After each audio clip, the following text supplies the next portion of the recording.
voyeurs, s'il vous plaît, veuillez faire silence. S'il vous plaît, mesdames, s'il vous plaît, messieurs, s'il vous plaît. S'il vous plaît. Mes parents me disaient,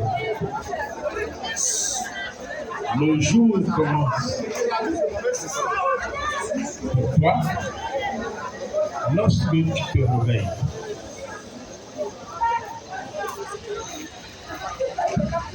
Ce n'est pas à 6 heures. C'est quand tu te réveilles que le jour commence pour toi. Eh bien, le jour commence pour vous aujourd'hui. Vous venez d'acquérir un diplôme, un fin de cycle. Mais ce n'est pas le diplôme qui est important. C'est la formation. Ce n'est pas la formation qui est importante.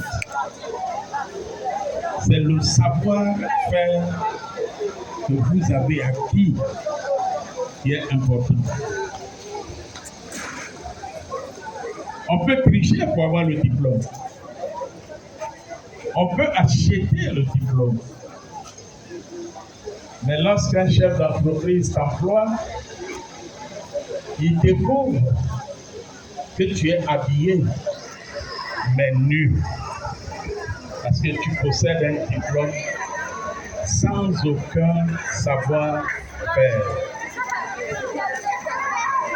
Le prochain geste qu'il va faire, c'est de te mettre à la porte. Est-ce que vous avez appris quelque chose dans cet établissement? Est-ce que celles et ceux qui ont fait l'hôtellerie, le tourisme, si je vous invite chez moi pour me faire un très bon plat, vous arriverez à compétir avec moi? Est-ce que vous arriverez à compétir avec mon épouse qui cuisine très bien? C'est un défi que vous lui lancez. Hein?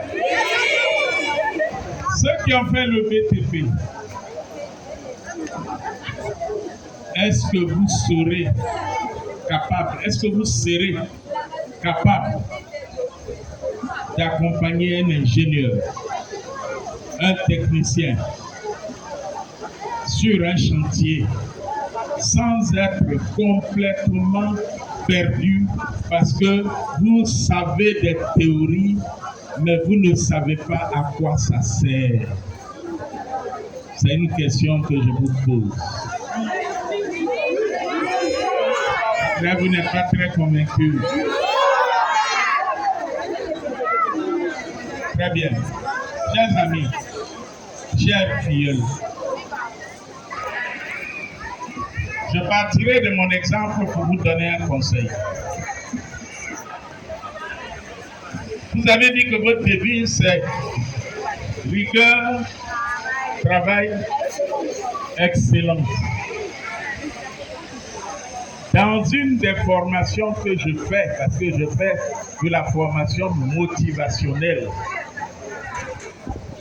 l'excellence est un des modules. Et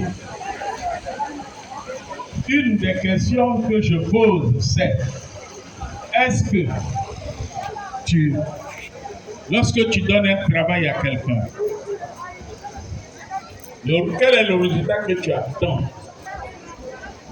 Un travail fait,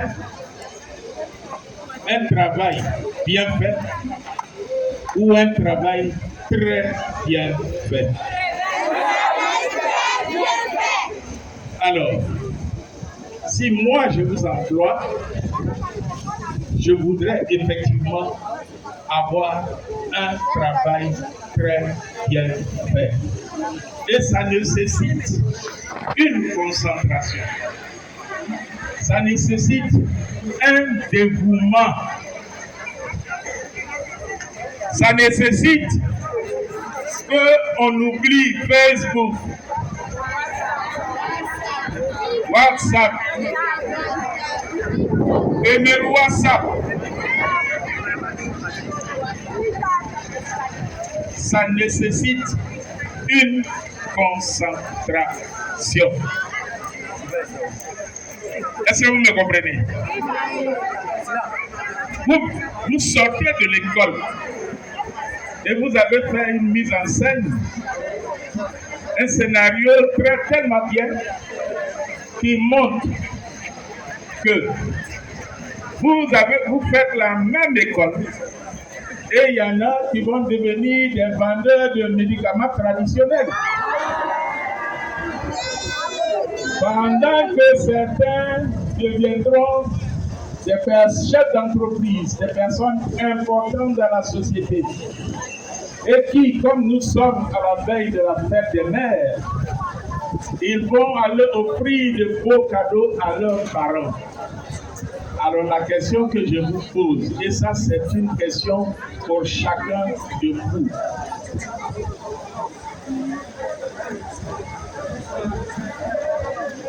Qu'est-ce que tu deviendras demain? Ne me réponds pas. Ça dépend de toi.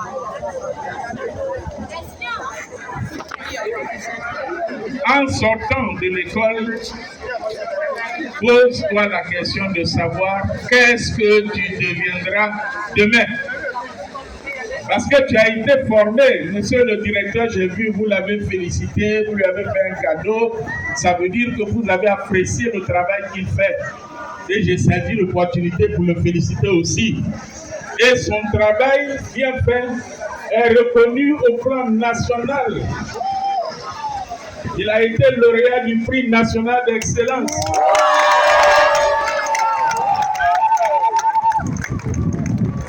Moi aussi, j'ai été lauréat du prix national. Ok? Mais pourquoi on en arrive là? Ça veut dire que ce que on a fait dans notre travail a marqué des points à telle enseigne qu'on a décidé, l'État ivoirien a décidé de nous récompenser. Mais quand vous nous regardez, à part l'âge, on est la même chose. Ça veut dire que vous pouvez faire comme lui et vous pouvez faire comme moi. Et donc votre avenir, là, ça dépend de vous. On peut avoir un diplôme. Mettons, je vais le dire de cette manière. Deux personnes peuvent avoir le même diplôme. Et puis il y a un qui progresse. Et puis il y a un qui traîne les pieds. C'est la faute à qui? À lui-même. Je souhaite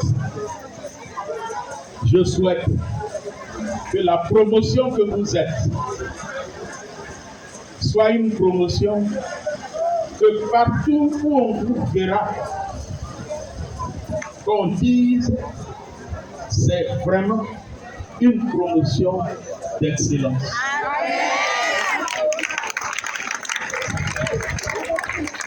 Deuxième chose importante, vous avez fini votre formation.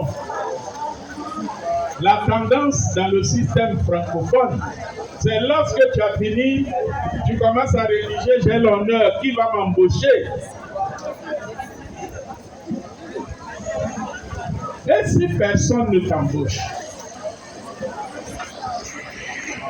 ce que tu as appris à l'école, là, tu fais quoi de ça?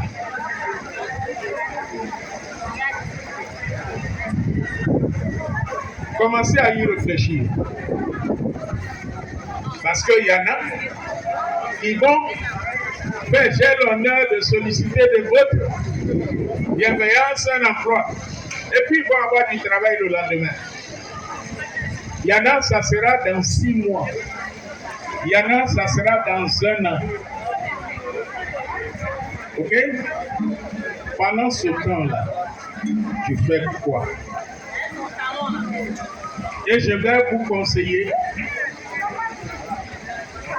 maintenant que vous finissez, réfléchissez à comment vous-même vous pouvez créer une activité dans votre domaine.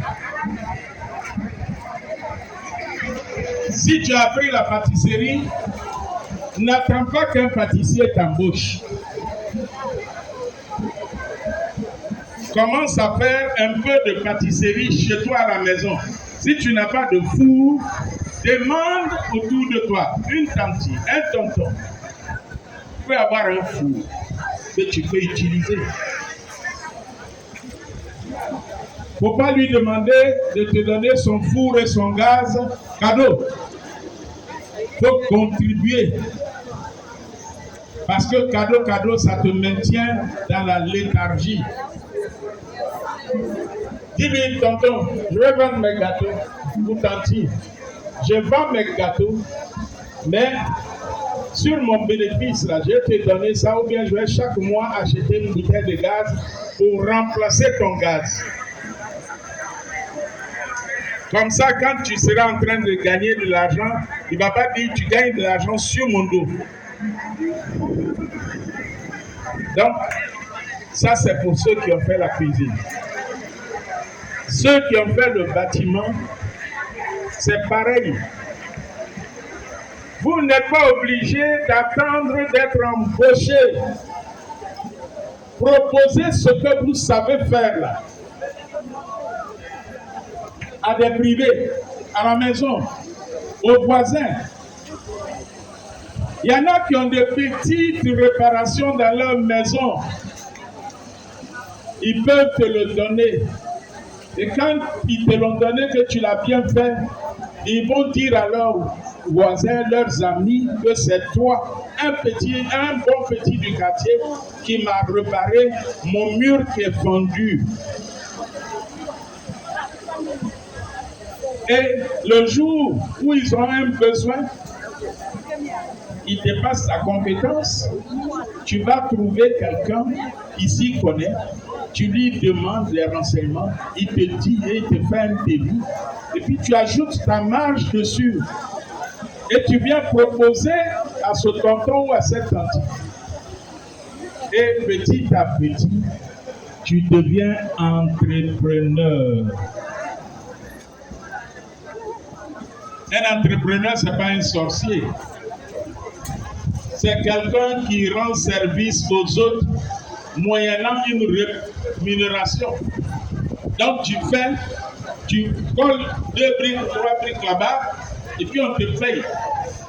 Tu es un entrepreneur. Ok? L'autre élément que je vais vous dire. Les pâtissières et les cuisinières. Sauce Djumblé. Tout le monde sait faire sauce Djumblé, même moi. Mais qu'est-ce qui ferait la différence entre sauce Djumblé de tout le monde et puis pour toi qui viens de Mohamed VI? Il faut réfléchir à l'innovation. Il faut réfléchir à qu'est-ce que tu peux faire pour que ta sauce Djumblé soit appréciée et que toujours on vient même te demander c'est quoi ton secret. Si ta sauce est la même chose que pour tout le monde, tu ne fais rien d'extraordinaire. Moi-même, je peux faire sauce Djumblé. J'ai dit à mes amis de venir manger. Ok? Il y a beaucoup de personnes qui savent faire le chef. Mais je mange chef à différents endroits. Mais quand ma femme fait, il n'y a rien de tel.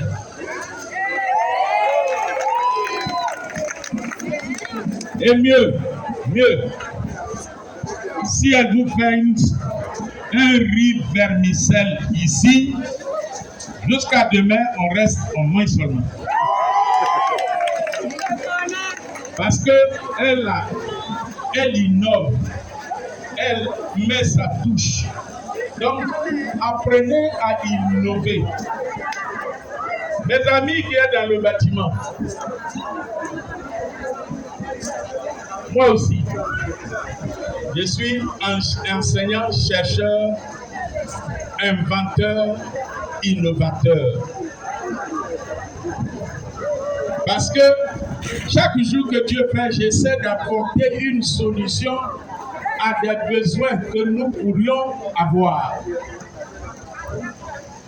C'est comme ça que j'ai à peu près 10 brevets.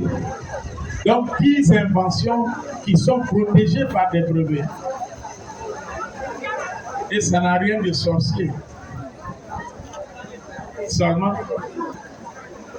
je suis votre parrain. Je vous parle de moi. Parce que vous ne me connaissez pas. Je souhaite que vous me connaissiez. Et que vous fassiez comme moi.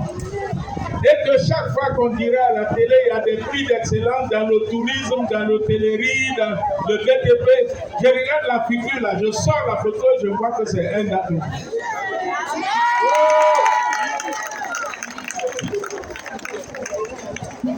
Vous savez quoi? Quand j'ai fini l'école, avant même de finir, j'étais en France pour terminer mon doctorat. Et je suis venu en vacances. Puis j'ai dit à ma mère, parce que j'avais plus mon père, que je peux créer une usine. Elle m'a dit qu'il faut aller finir tes études. Elle a considéré que j'étais un grand rêveur. Je suis parti. J'ai fini mon doctorat. Mon directeur de thèse, c'est-à-dire mon encadreur en France, professeur Jean Jarry, il m'a proposé de rester en France. Il va me trouver du boulot. J'ai dit non.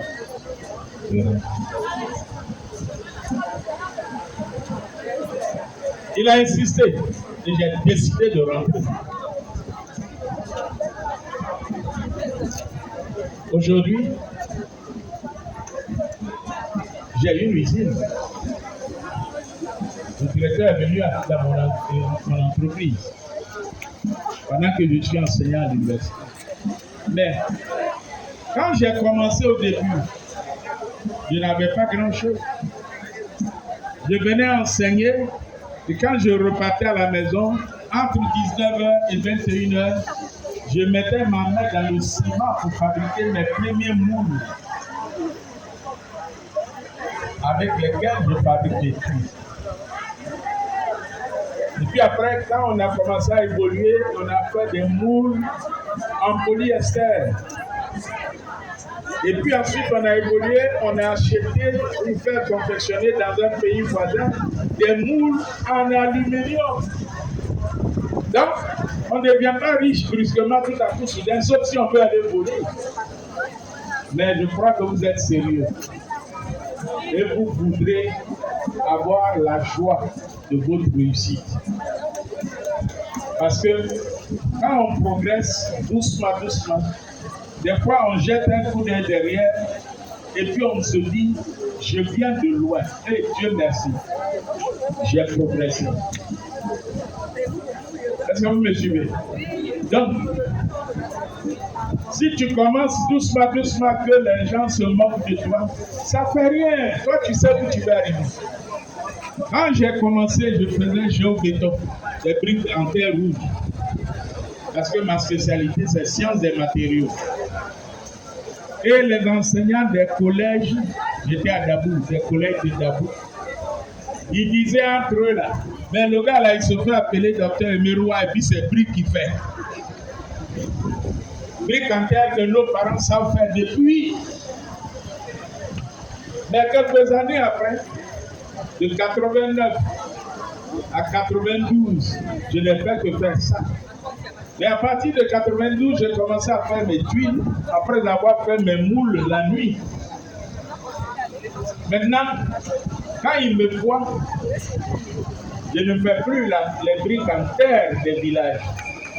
Je fais des tuiles. J'ai changé de voiture. On ne me regarde plus de la même manière. Donc, ne t'occupe pas de comment les gens te voient. Mais concentre-toi sur ton objectif. Ce que tu peux devenir, concentre-toi dessus. On s'est bien compris. C'est la dernière chose que je vais vous dire. La vie n'est pas facile, mes chers petits. vous avez fait un théâtre tout à l'heure de ceux qui prennent la mer pour aller en Europe. Mais moi, je suis allé là-bas, là, puis je suis revenu. Vous savez quoi? Là-bas, là, ceux qui sont là-bas, les blancs, là, eux, ils viennent ici. Vous savez pourquoi ils viennent beaucoup ici? Parce qu'en Afrique, il y a beaucoup de richesses. Quand vous allez là-bas, vous ne trouvez pas de richesse. Nos frères, quand ils viennent en vacances, ils vous donnent l'impression qu'ils sont au paradis. C'est faux. Quand ils sont prêts à venir, là, ils savent acheter des habits pour venir frimer et vous donner l'impression qu'ils ont réussi. Mais je vais vous dire une chose. Moi, je suis allé là-bas, j'ai décidé de revenir. Parce que je savais qu'il y a des richesses ici. Avant moi, il y a quelqu'un qui savait qu'il y a beaucoup de richesses ici. Et la personne qui s'appelle Feu le président Félix Houphouët-Boigny. Il a dit, nous dormons pauvres sur des richesses. Mais on a l'impression que l'Afrique est pauvre parce que nous n'ouvrons pas nos yeux de la bonne manière pour voir les richesses. Et je vais vous donner un exemple de richesse qui est sur vous, surtout sur les femmes qui sont ici. J'ai une de mes étudiantes à qui on a donné un sujet de recherche et qui a fait un doctorat et qui a fait un master sur l'incorporation des mèches des femmes dans les matériaux. Et sa conclusion, c'est que les mèches, là, on ne doit pas les jeter. On peut les prendre et les mettre à la place des fibres de sisal pour faire les staffs.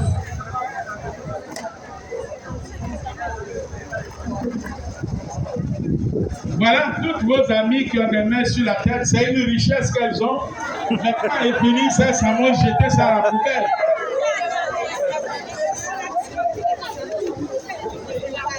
Ok? Donc, si vous y réfléchissez un peu, vous comprendrez qu'il y a beaucoup de choses qui nous entourent qu'on peut valoriser.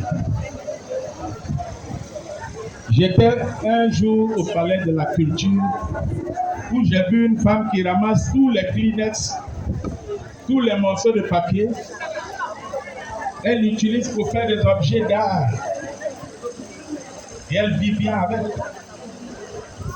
Je ne vais pas être plus long que ça, parce que je ne peux pas tout vous dire aujourd'hui. Mais ce que je souhaite que vous reteniez, c'est que pensez à l'innovation. Pensez à vous auto-employer. Dans le cadre de l'innovation, je suis en train de construire les bureaux avec les pneus usagés. Les pneus de voiture qui sont usés là. Je suis en train de construire mon bureau avec. C'est un prototype. Quand je vais finir, je suis sûr qu'il y a des gens qui voudront copier. Peut-être que ça aussi, ça va me donner un jour le prix d'excellence, on ne sait jamais. Ok? Donc pensez innovation, pensez à vous auto-employer et puis concentrez-vous sur l'objectif que vous vous êtes fixé.